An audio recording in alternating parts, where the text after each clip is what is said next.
let's get stuck into it and talk about a couple of the big issues. It's the perennial issues. Anyone who've got kids who go out at night time, it's the old story, isn't it? When they're babies, they keep you awake all night because they're in bed, and then when they get older, they keep you awake all night because they're not in bed.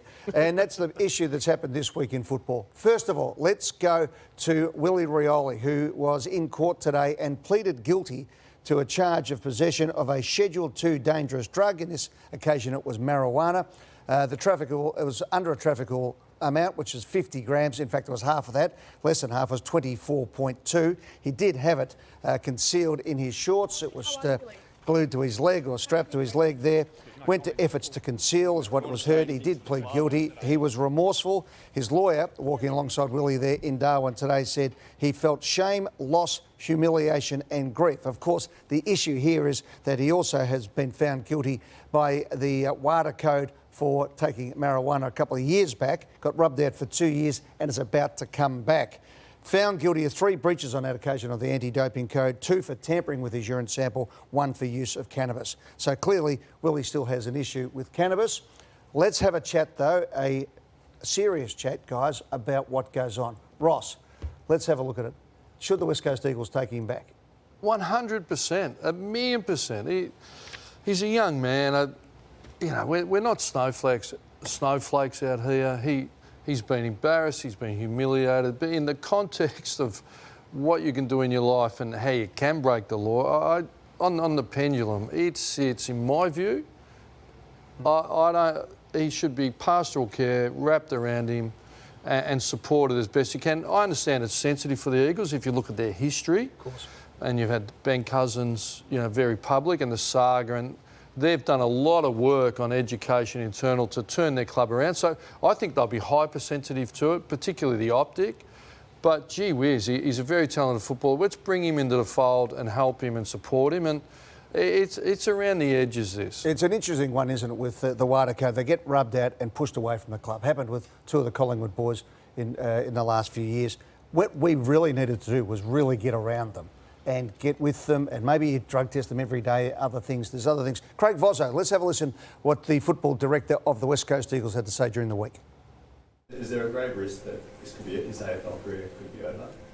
There's a risk of that. It's a balancing act, as I said, between the feeling of extreme disappointment and anger versus a sadness. Football clubs are absolutely amazing, and I think that Willie, he's more of a chance of rehabilitating and getting his life back on track by being part of the West Coast Eagles family. So I think he's got to give back to them. So they will support him, but he's also, in my opinion, got to show a commitment back to them to say, I'm serious, I want to be an AFL footballer. So I'd be interested to know even his body shape. Has he got a personal trainer? All these things that can help him rehabilitate himself. I think they will seriously be looking at that with Willie Rioli and say, we also have a list spot that we're giving you and we want to give you that opportunity, but you've also got to show us that you want this position. So I don't think it's all about babying him and cuddling him and hugging, also telling Willie Rioli what they expect for him if he's wanting to come back and play. Well, I think he's got to get back to being the best version of himself. Right. He's a premiership player, stood up, he's committed, went from a waffle to an elite small forward in the AFL and clearly got some strong character. He needs support to be balanced back up and get him going to be successful on the field and off the field. One of the major things that doesn't come up in all of this, because you say 24.2 grams, now I don't know if that's, is that a bag or a small, but I don't know what it is in it. It's not my caper. But when we talk about marijuana, people say, look, it's legalised in most parts of the world these days. Is it any different to getting drunk at a nightclub or anything else? Where it gets into a bit murkier situation is the Australian Crime Commission really came down hard 10 years ago and have made a big issue of that this is the gateway into organised crime and match fixing. So you saw with Willie, it might have only just been that he was on marijuana, but he tampered with his urine samples because he didn't want anyone to find out. He didn't realise that marijuana didn't actually count in the WWOS Code, that wasn't performance-enhancing drugs as far as they were concerned. So he didn't know what was going, but what he did know was there was going to be trouble.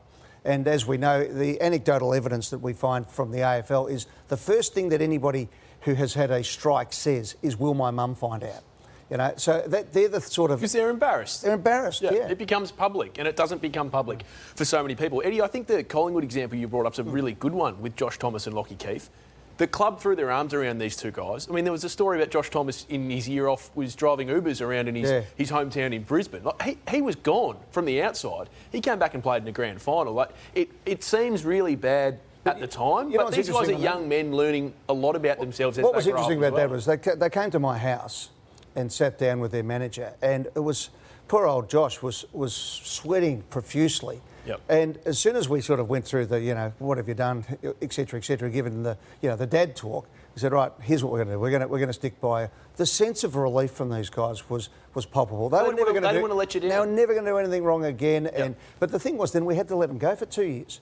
And had to, converse by carrier pigeon. Well, it's sink or swim, isn't it? Well, but Which has luckily been changed under the WADA code. Would have been nice to get them, to be able to put the arms around. Like Willie Rioli, if anything could happen there, you'd like him to be able to go to the West Coast support Eagles, than he's ever had. Get support, get psychological support, maybe go into a clinic if he's got an issue with marijuana dependency or any other sort of situation, and see if we can save this guy. And Sam, just on Willie Rioli, so he can join them in around 4 weeks' time? Yeah, so the important thing about today in court is it was a non-conviction. So, I mean, he might have to do a bit of community service. There's a 12-month bond, I think, for $500.